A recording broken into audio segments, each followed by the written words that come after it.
ಮೊನ್ನೆ ರಾತ್ರಿ ಕಲಬುರಗಿ ನಗರದ ಸಬರ್ಬನ್ ಪೊಲೀಸ್ ಲಿಮಿಟ್ಸಲ್ಲಿ ಬರುವ ಕಲ್ಲಂಗರ ಗ್ರಾಮದಲ್ಲಿ ಒಂದು ಕೊಲೆ ಪ್ರಕರಣ ವರದಿಯಾಗಿದೆ. ಅದರಲ್ಲಿ ಪ್ರಾಥಮಿಕವಾಗಿ ನಮ್ಮ ವನ್ಮಂಟುಗೆ ಬಂದಿರುವ ಮಾಹಿತಿಯ ಪ್ರಕಾರ 17 ವರ್ಷದ ಯುವತಿ ಹ್ಯಾಂಗಿಂಗ್ ಮುಖಾಂತರ ಸೂಸೈಡ್ ಆಗಿದೆ ಅಂತ ಹೇಳ್ತಾರೆ. ಅಲ್ಲಿ ಹೋಗಿ ಸ್ಥಳ ಪರಿಶೀಲನೆ ಮಾಡಿದಾಗ ಏನು ಮೃತರಾಗಿದ್ದಾರೆ ಅವರಿಗೆ ಫಿಸಿಕಲಿ ಚಾಲೆಂಜ್ ಆಗಿರ್ತಾರೆ ಮತ್ತು ಪ್ಯಾರಾಲಿಸಿಸ್ ಸಫರ್ ಆಗಿರ್ತಾರೆ. ಏನು ಸೀನ್ ಆಫ್ ಕ್ರೈಮ್ ಇದೆ ಅದು ಒಂಥರ ಸ್ಟೇಜ್ ಸೀನ್ ಆಫ್ ಕ್ರೈಮ್ ಅಂತೀವಿ, ಅಂದರೆ ಸಸ್ಪಿಷಿಯಸ್ ಸೀನ್ ಆಫ್ ಕ್ರೈಮ್ ಆಗಿರುತ್ತೆ. ಹಾಗಾಗಿ ಅಲ್ಲಿ ಸ್ಥಳೀಯ ಮಾಹಿತಿಯನ್ನು ಕಲೆ ಹಾಕ್ತೀವಿ ಮತ್ತು ತಕ್ಷಣ ನಮ್ಮ ಫಿಂಗರ್ ಪ್ರಿಂಟ್ ಫೋರೆನ್ಸಿಕ್ ಟೀಮ್ ಕೂಡ ಅಲ್ಲಿ ಸ್ಥಳಕ್ಕೆ ಕಳುಹಿಸಿ ಪರಿಶೀಲನೆ ಮಾಡ್ತೀವಿ. ಏನು ಮೃತರಾಗಿದ್ದಾರೆ ಮೃತರ ತಾಯಿ ದೂರಲ್ಲಿ ಉಲ್ಲೇಖ ಮಾಡಿದ್ದಾರೆ. ಆ ಸೀನ್ ಆಫ್ ಕ್ರೈಮಲ್ಲಿ ಒಂದು ಡೆತ್ ನೋಟ್ ಇರುತ್ತೆ ಮತ್ತು ಇವರೇನು ಮೃತರಾಗಿರುತ್ತೆ ಆ ಕುಟುಂಬಕ್ಕೆ ಪಕ್ಕದ ಜಮೀನಿನ ಜೊತೆ ಸುಮಾರು ವರ್ಷಗಳಿಂದ ಅಪವಾದ ಇದೆ. ಅವರು ಮನೆಗೆ ಹೋಗಲಿಕ್ಕೆ ದಾರಿ ಬಿಡ್ತಾ ಇಲ್ಲ. ಸೊ ಅವರೇ ಏನಾದರೂ ಮಾಡಿರಬೇಕು ಅಂತಂದು ಅವರು ಕೊಲೆ ಪ್ರಕರಣವನ್ನು ದೂರನ್ನು ನೀಡಿದ್ದಾರೆ. ಆಮೇಲೆ ನಾವೆಲ್ಲ ಸ್ಥಳ ಪರಿಶೀಲನೆ ಮಾಡಿ ಯಾರ ಮೇಲೆ ಅನುಮಾನ ಏನು ತಗೊಂಡ್ರೆ ಅವ್ರ ಬಗ್ಗೆಯೂ ಕೂಡ ಸ್ಥಳೀಯ ACP ಸಬರ್ಬನ್ ಮತ್ತು ಇನ್ಸ್ಪೆಕ್ಟರ್ ಸಬರ್ಬನ್ ಮತ್ತು ಅವರ ಟೀಮ್ ಎಲ್ಲ ಆಯಾಮಗಳಲ್ಲಿ ಮಾಹಿತಿಯನ್ನು ಕಳೆದಿರ್ತಾರೆ. ಮತ್ತು ತನಿಖೆಯಿಂದ ತಿಳಿದು ಬಂದಿರೋ ಪ್ರಕಾರ ಏನು ಮೃತರ ತಂದೆ ಇದ್ದಾರೆ, ಮೃತರ ತಂದೆಯೇ ಈ ಒಂದು ಕೊಲೆ ಮಾಡಿರೋದು ಬೆಳಕಿಗೆ ಬರುತ್ತೆ. ಮೃತರ ತಂದೆ ಸ್ವಲ್ಪ ಮುಂದೆಗಾಗಿಲ್ಲ. ತಂದೆ ಚಂದ್ರಶಾ ಸುಮಾರು 42 ವರ್ಷ, ಅವರು ಅಗ್ರಿಕಲ್ಚರ್ ಮಾಡ್ತಾರೆ. ಅವರಿಗೂ ಕೂಡ ಲೆಫ್ಟ್ ಲೆಗ್ ಫಿಸಿಕಲಿ ಚಾಲೆಂಜ್ ಇದ್ದಾರೆ. ಅವರು ಚಿಕ್ಕ ವಯಸ್ಸಲ್ಲಿ ಸ್ಕೂಲಲ್ಲಿ ಬಿದ್ದು ಅವನು ಗಾಯ ಆಗಿದೆ. ಈ ಅವರ ವಿಚಾರಣೆಯಿಂದ ತಿಳಿದು ಬಂದಿದ್ದೇನೆ ಅಂತಂದರೆ ಏನು ಈಗ ಸುಮಾರು ವರ್ಷಗಳಿಂದ ಈ ಜಮೀನಿನ ವಿವಾದ ನಡೀತಾ ಇದೆ. ಅದಕ್ಕೆ ಒಂದು ತಾರ್ಕಿಕ ಅಂತ್ಯ ಹಾಡಲಿಕ್ಕೆ ಒಂದು ಏನು ಫಿಸಿಕಲಿ ಚಾಲೆಂಜಿನ ಮಗಳಿದ್ದಾರೆ, ಅವಳನ್ನು ಬಳಸ್ಕೊಳ್ಳೋದಕ್ಕೆ ಟ್ರೈ ಮಾಡ್ತಾರೆ. ಡೆತ್ ನೋಟ್ ಬರೆದಿದ್ದು ಕೂಡ ತಂದೆ. ಅದರಲ್ಲಿ ಕೆಲವು ಬ್ರೋಕನ್ ಸೆಂಟೆನ್ಸಸ್ ಮುಖಾಂತರ ಡೆತ್ ನೋಟ್ ಬರೆದಿದ್ದಾರೆ ಮತ್ತು ಆಮೇಲೆ ಅದರಲ್ಲಿ ಸೈನ್ ಮಾತ್ರ ವಿಕ್ಟಿಮ್ ಸೈನ್ ತೊಗೊಂಡಿದ್ದಾರೆ. ಅದರಲ್ಲಿ ಇವರ ಸಾವಿಗೆ ಬೇಸಿಕಲಿ ಸೂಸೈಡ್ ಥರ ಇನ್ವೆಸ್ಟಿಗೇಟ್ ಟ್ರೈ ಮಾಡ್ತಾರೆ. ಆತ್ಮಹತ್ಯೆಗೆ ಪ್ರಚೋದನೆ ನೀಡಿದ್ದು ಆ ಪಕ್ಕದ ಜಮೀನು ಅಂತ. ಇದು ಆ ಯುವತಿಗೆ ಯಾವ ರೀತಿ ಇವರು ಕನ್ವಿನ್ಸ್ ಮಾಡಿದ್ರು ಅಂತ ನೋಡಿದ್ರೆ, ಈ ಸುಮಾರು ವರ್ಷಗಳಿಂದ ಈ ಜಮೀನಿನ ವಾದ ಕೊನೆ ಆಗ್ತಾ ಇದೆ.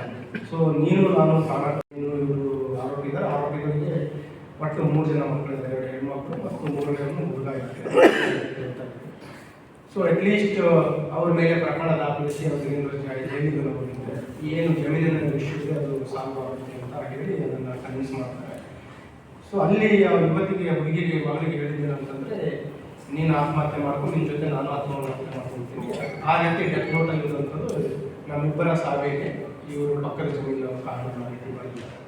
ಸೊ ಇವಳಿಗೆ ಏನು ಕಂಪ್ಲೀಟ್ ಅದನ್ನು ಸೀನ್ ಆಫ್ ಕ್ರೈಮಲ್ಲಿ ಏನೇನು ಈ ಬ್ಯಾರಲ್ ಯೂಸ್ ಮಾಡುವಂಥದ್ದು, ಪ್ಲಾಸ್ಟಿಕ್ ಬ್ಯಾರಲ್ ಯೂಸ್ ಮಾಡಿದ್ದಾರೆ, ಹಗ್ಗ ಯೂಸ್ ಮಾಡಿರುವಂಥದ್ದು, ಪ್ರತಿಯೊಂದಕ್ಕೂ ಇವರು ಅರೇಂಜ್ ಮಾಡಿರುವಂಥದ್ದು. ಮತ್ತು ಹ್ಯಾಂಗ್ ಆದ ನಂತರ ಮನೆ ಬಿಟ್ಟು ತಪ್ಪಿಸ್ಕೊಂಡು ಹೋಗಿ ಮತ್ತೆ ಇವರು ಸ್ನೇಹಿತರ ಜೊತೆ ಹೋಗಿದ್ದಾರೆ. ಯಾವುದೇ ರೀತಿ ಇವರಿಗೆ ಮನೆಯವರಿಗೆ ಗೊತ್ತಿರಲಾರ್ದು ಆಮೇಲೆ ಫ್ಯಾಮಿಲಿ ಮೆಂಬರ್ಸ್ ಇವರಿಗೆ ಕರೆ ಮಾಡಿ ಈ ರೀತಿ ಮಗಳು ಆತ್ಮಹತ್ಯೆ ಮಾಡ್ಕೊಂಡಿದ್ದಾರೆ ಅಂದಾಗ ಅವಾಗ ಸ್ಥಳಕ್ಕೆ ಧಾವಿಸ್ಕೊಡ್ತಾರೆ. ಸೊ ನಮಗೆ ದೊರೆತ ಏನೇನು ಎವಿಡೆನ್ಸಸ್ ಇದೆ, first stage scene of crime ಅಥವಾ ಸಸ್ಪಿಷಿಯಸ್ ಸೀನ್ ಆಫ್ ಕ್ರೈಮ್. ಇವತ್ತಿಗೆ ಆತ್ಮಹತ್ಯೆ ಮಾಡ್ಕೊಳ್ಳಿಕ್ಕೆ ಬರಬೇಕು. 2 ಕೈಗಳು ಎದ್ದು ನಿಂತು ನಿಯರ್ಲಿ 9.5 ಫೀಟಷ್ಟು ಹೈಟ್ ಇದೆ. ಏನು ಲೈಗೇಜ್ ಹಾಕಿರುವಂಥ ಇದೆ ಅಷ್ಟು ಅವರಿಗೆ ನಿಲ್ಲಿಕ್ಕೂ ಆಗಲ್ಲ ಮತ್ತು ಕೈಯಿಂದ ಕಟ್ಟಲಿಕ್ಕೂ ಆಗಲ್ಲ.